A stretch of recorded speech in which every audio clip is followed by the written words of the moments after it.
Pollution వల్ల హార్మోన్ల అసమతుల్యత వల్ల జుట్టు పెరగకుండా ఆగిపోతుంది. అంతేకాదు హెయిర్ ఫాల్ సమస్య కూడా అధికంగా ఉంటుంది. ఇక చుండ్రు సమస్య వేధించే వారిలో కూడా హెయిర్ ఫాల్ అవుతూ ఉంటుంది. ఇక వీటితో పాటు రకరకాల హెయిర్ స్టైల్స్ చేసుకోవడం వల్ల స్ప్లిట్ ఎండ్స్ వస్తూ ఉంటాయి. హెయిర్ కు స్ప్లిట్ ఎండ్స్ వస్తే కనుక జుట్టు పెరగదు. ఇలాంటి జుట్టు చూడ్డానికి కూడా అందవికారంగా ఉంటుంది. మరి స్ప్లిట్ ఎండ్స్ రాకుండా ఉండాలంటే ఏం చేయాలి? జుట్టు చివర్లు చిట్లకుండా ఉండాలంటే ఎటువంటి జాగ్రత్తలు తీసుకోవాలి?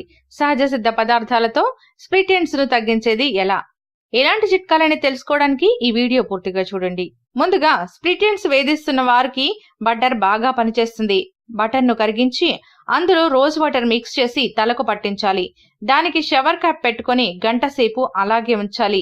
ఆ తర్వాత షాంపూతో తలస్నానం చేయాలి.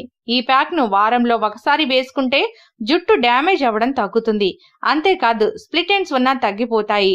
ఇక స్ప్లిట్ ఎండ్స్ తో బాధపడేవారు జుట్టు చివరలను కత్తిరించి ఈ ప్యాక్ ని కంటిన్యూ చేస్తే కనుక స్ప్లిట్ ఎండ్స్ రావు. ఇక అదే విధంగా జుట్టు చివర్లు చిట్లిపోయి జుట్టు పెరుగుదల ఆగిపోతే అలాంటి వారికి మిల్క్ పౌడర్ బాగా పనిచేస్తుంది. మిల్క్ పౌడర్ లో ఆలివ్ ఆయిల్ కలిపి పేస్ట్ లా చేసి ఈ మిశ్రమాన్ని తలకు రాసి గంట సేపటి తర్వాత గోరువెచ్చని నీటితో తలస్నానం చేయాలి. ఇలా రెగ్యులర్ గా చేయడం వల్ల మంచి ఫలితం ఉంటుంది. సో చూసారు కదండి, స్ప్లిట్ ఎండ్స్ వల్ల జుట్టు పెరుగుదల ఆగిపోయి జుట్టు నిర్జీవంగా కనిపిస్తూ ఉంటే కనుక ఇప్పుడు చెప్పిన విధంగా సహజ సిద్ధ పదార్థాలతో ప్యాక్స్ వేసుకుని చూడండి. ఎంతో ఆరోగ్యవంతమైన అందమైన షైనీ జుట్టు మీ సొంతమవుతుంది. అంతేకాదు ఇలా చేయడం వల్ల జుట్టు కూడా పెరుగుతుంది.